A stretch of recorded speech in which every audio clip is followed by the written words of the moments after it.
Future nursing officers, welcome to RNC nursing academy. तो आज अपन इम्पोर्टेंट टॉपिक पे डिस्कस करेंगे। आज का अपना इम्पोर्टेंट टॉपिक रहेगा इमरजेंसी ड्रग्स। इमरजेंसी ड्रग्स काफ़ी इम्पोर्टेंट ड्रग्स होती हैं जो अपने स्किल टेस्ट एंड जो भी एग्ज़ाम होते हैं उसके अंदर मोस्ट ऑफ क्वेश्चन बनते हैं। और अगर अपन प्राइवेट हॉस्पिटल में भी काम करते हैं तो उसमें अपन को जनरली मालूम रखना पड़ता है, जनरली इसके बारे में पूछा जाता है। तो आज अपन डिस्कस करेंगे इमरजेंसी ड्रग्स के ऊपर।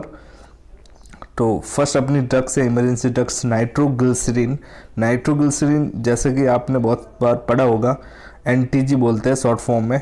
तो एनटीजी जो होती है उसको अपन क्या वैसो डायलेटर बोलते हैं, वैसो डायलेटर।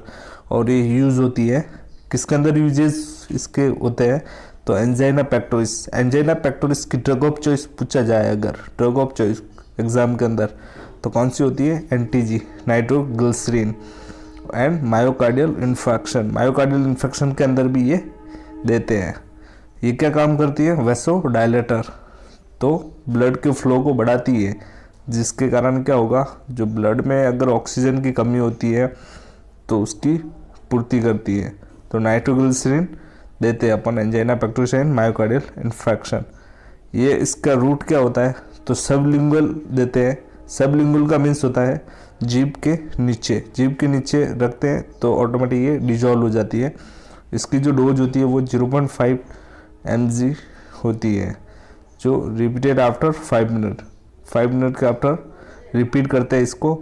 जैसे कि आप इसमें पिक्चर के अंदर आप देख सकते हैं, इसके अंदर आपको बताया हुआ है। जो भी अगर पूछा जाता है क्वेश्चन, जो इसकी वाइल आती है वो 10 ml की आती है, और जो इसके 1 ml के अंदर इसकी जो डोज होती है वो होती है 5 mg इसकी डोज होती है, और 10 ml के अंदर हो जाएगी 50 mg। इसकी मैक्सिमम 3 डोजेस अपन रिपीट करते हैं, प्रोवाइड करते हैं। नेक्स्ट जो इम्पोर्टेंट ड्रग है वो है मॉर्फिन सल्फेट। मॉर्फिन सल्फेट काफ़ी बार आपने एग्ज़ाम के अंदर भी इसके बारे में सुना होगा। तो मॉर्फिन सल्फेट जो होती है वो मोस्ट ऑफ ओपियोइड्स एनाल्जेसिक्स बोला जाता है इसको। नारकोटिक ड्रग्स के अंदर आती है ये, नारकोटिक ड्रग्स। तो ये ड्रग्स विदाउट प्रिस्क्रिप्शन के अंदर अपन को नहीं मिलती है, प्रिस्क्रिप्शन होना चाहिए इसके लिए। तो morphine sulphate narcotics opioids analgesics drug होती है जो drugs of choice for myocardial infection. Myocardial infection के अंदर ड्रग ऑफ चॉइस होती है। तो मॉर्फिन सल्फेट होती है मॉर्फिन। अब इसका जो मैकेनिज्म ऑफ एक्शन है उसके अंदर है depress pain impulses. Depress pain impulses transmission at the spinal cord level by the interacting with opioid receptor. ये जो ड्रग्स होती है मॉर्फिन सल्फेट क्या करती है, मोस्ट ऑफ जो O2 की डिमांड होती है, जो O2 की डिमांड को कम कर देती है, O2 की डिमांड को कम कर देती है, जिसके कारण क्या होता है प्रॉपर डिमांड कम हो जाएगी तो ये पेन को रिलीव कर देगी। इसलिए मॉर्फिन सल्फेट ओपियोइड एनाल्जेसिक के रूप में देते हैं। इसकी जो डोज होती है वो होती है 1 to 4 mg IV इसकी डोज होती है। इसका जो एडवर्स इफेक्ट के बारे में मोस्ट ऑफ एग्जाम के अंदर क्वेश्चन बनता है, एडवर्स इफेक्ट के बारे में बनता है। तो एडवर्स इफेक्ट होता है रेस्पिरेटरी डिप्रेशन कॉज करती है एंड हाइपोटेंशन कॉज करती है। एंड जो SpO2 होता है उसको भी डिप्रेस करती है। तो रेस्पिरेटरी डिप्रेशन होगा तो फॉल होगा SpO2। तो एग्जाम के अंदर मोस्ट ऑफ क्वेश्चन बनता है कि जब पेशेंट को मॉर्फिन सल्फेट चल रही होती है तो अपन किसका लेवल मॉनिटर करते हैं। तो पेशेंट के अंदर first RR respiratory rate and SpO2 check करते हैं पेशेंट के अंदर। इसका जो एंटीडोट होता है वो एवरग्रीन जो क्वेश्चन होता है मेन हर एग्ज़ाम के अंदर आता है। छोटे मोटे एग्जाम जैसे CHO हो गए, RRB, उसके अंदर ही पूछा जाता है। तो उसके अंदर ये नैलोक्सोन जो होता है वो मॉर्फिन सल्फेट का एंटीडोट होता है।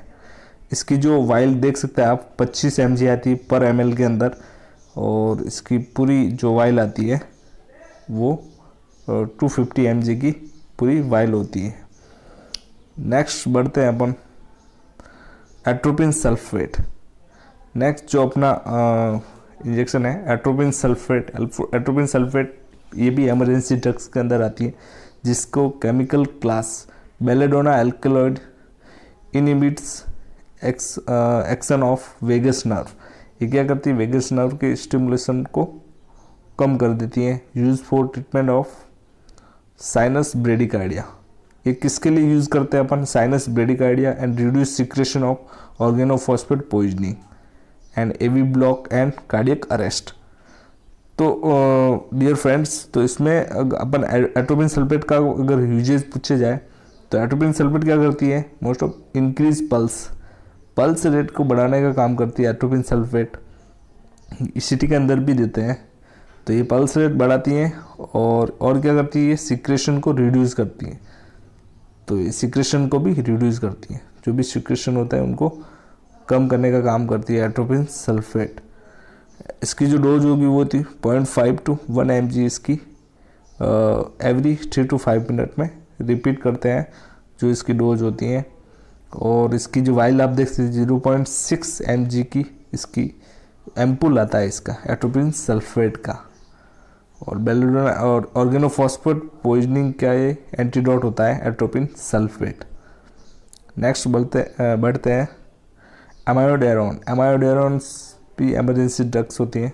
यूज फॉर किसके अंदर यूज़ करते हैं, frequently recurring fibrillations and unstable ventricular tachycardia. जो फिब्रिलेशन हो जाता है अपन, जब फिब्रिलेशन का मीन्स क्या होता है, हार्ट जो पंप करना प्रॉपर पंपिंग नहीं करता है, उसकी जो पंपिंग की कैपेबिलिटी होती है वो ख़त्म हो जाती है, जिसके कारण प्रॉपर हार्ट जो ब्लड का ड्रेन आउट नहीं हो करता है ब्लड का प्रॉपर। तो इसका मैकेनिज्म ऑफ एक्शन होता है, it is a class 3 anti arrhythmic जो एड्रेनर्जिक स्टिमुलेशन को रोकता है, एड्रेनर्जिक स्टिमुलेशन को ये रोकता है। एमाइडोरॉन वेंटिकुलर जो फिब्रिलेशन होता है, atrial fibrillation and ventricular tachycardia के अंदर ये देते हैं एमाइडोरॉन की वाइल आप देख सकते हैं, जो 18 ml की वाइल आती है, जो 18 ml के अंदर होता है 900 mg टोटल होता है। 1 ml में अगर पूछा जाए तो कितना होता है, तो 50 mg 1 ml के अंदर होता है। ये होता है एमाइडोरॉन। नेक्स्ट एमाइडोरॉन के अंदर ही आप देख सकते हैं सोडियम पोटेशियम कैल्शियम चैनल को रोकने का काम करता है। एमाइडोरॉन जो होता है वो क्या करता है, sodium and potassium and calcium channel को रोकने का काम करता है। चैनल जो स्पष्ट रूप से कार्य क्षमता को बढ़ा देता है और AV conduction and sinus node function को कम करता है। एवी कंडक्शन और साइनस नोड फंक्शन को भी कम करता है। नेक्स्ट जो ड्रग्स है वो है मिडाजोलम। मिडाज आपने नाम सुना होगा, जनरल जो हॉस्पिटल होते हैं उसके अंदर आईसीयू के अंदर बहुत सारे यूज होती है ये ड्रग्स मिडाजोलम की यूजेस पूछा जाए तो मिडाजोलम क्या करती है, यूज फॉर बिफोर सर्जरी। ये बिफोर सर्जरी भी देते हैं। और procedure it helps cause drowsiness decrease anxiety.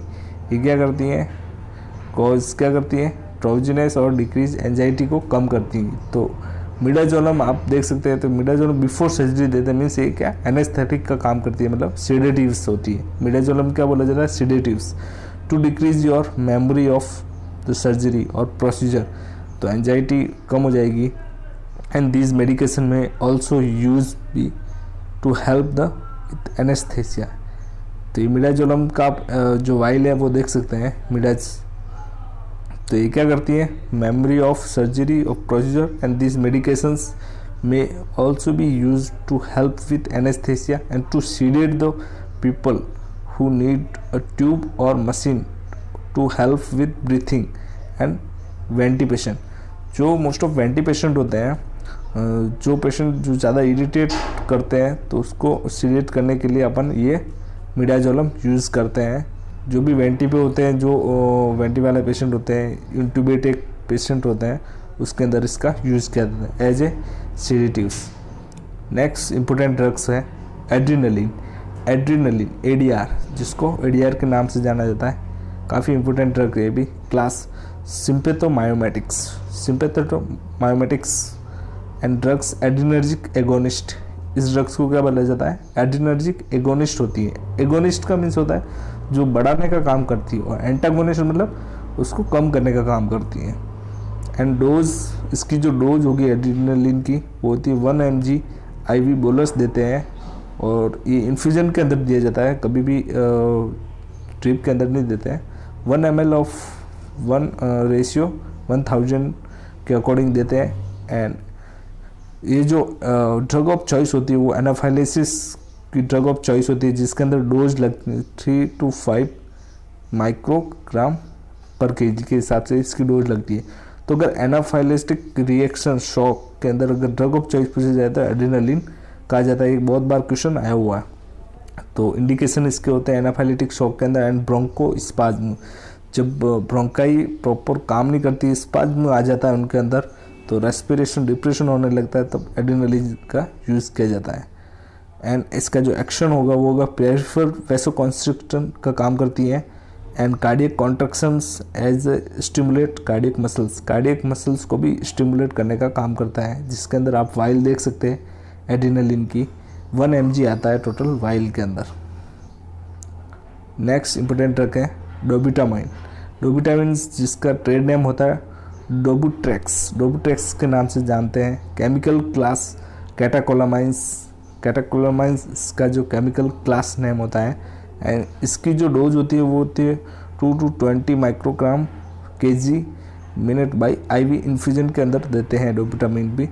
And functions class adrenergic direct acting beta 1 agonist पे ये काम करती हैं, और इसका जो मैकेनिज्म ऑफ एक्शन रहता है डोबुटामाइन का, यह हार्ट के बीटा रिसेप्टर को स्टिमुलेट कर स्ट्रॉन्ग आयोनोट्रोप्स इफेक्ट प्रोड्यूस करता है। ये क्या करती हैं, हार्ट के बीटा रिसेप्टर को स्टिमुलेट कर स्ट्रॉन्ग आयोनोट्रोपिक्स इफेक्ट प्रोड्यूस करता है डोबुटामाइन। डोबुटामाइन की जो वाइल होती है वो आप देख सकते हैं, जो 250 mg आता है पर 20 ml के अंदर आता है 250 mg। नेक्स्ट जो ड्रग्स हैं इमरजेंसी ड्रग्स वो होती है लीडोकैन। बहुत बार आपने जनरल यूज़ में भी इसका नाम सुना होगा, और आपने बहुत बार इसका यूज़ भी किया होगा।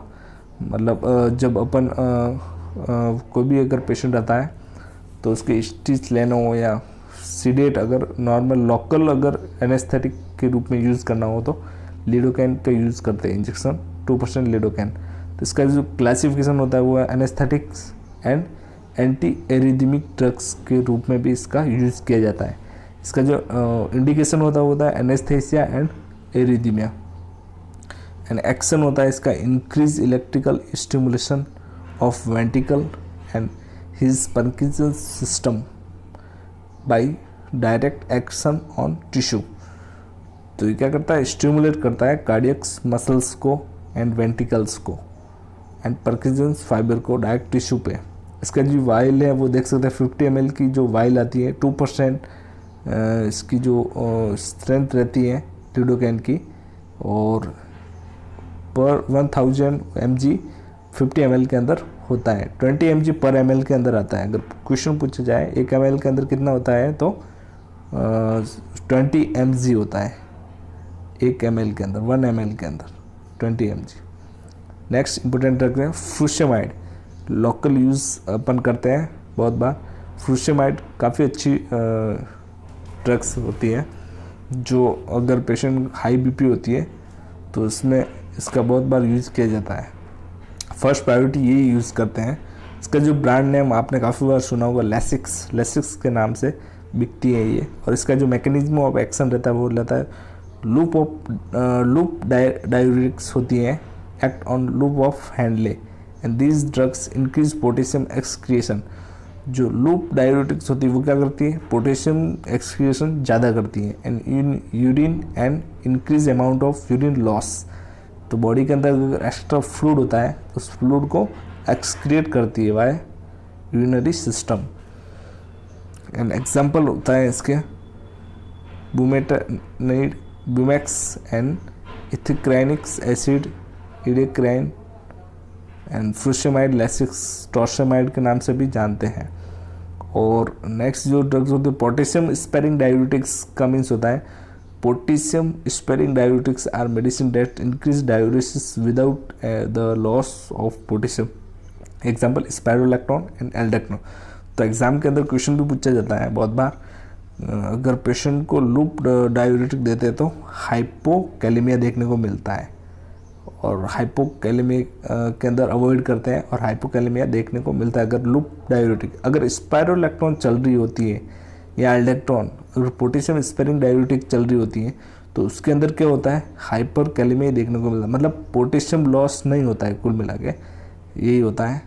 पोटेशियम ये क्या करती है, पोटेशियम के अलावा दूसरे जो फ्लूइड होता है उसको एक्सक्रीट कर देती है, पोटेशियम को वहीं रहने देती है।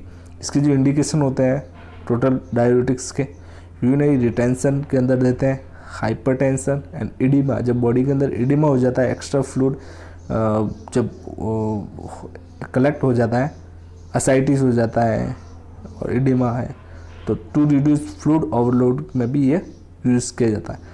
जब पेशेंट अगर मल्टीपल ब्लड ट्रांसफ्यूजन पे होता है तब भी इसका यूज किया जाता है।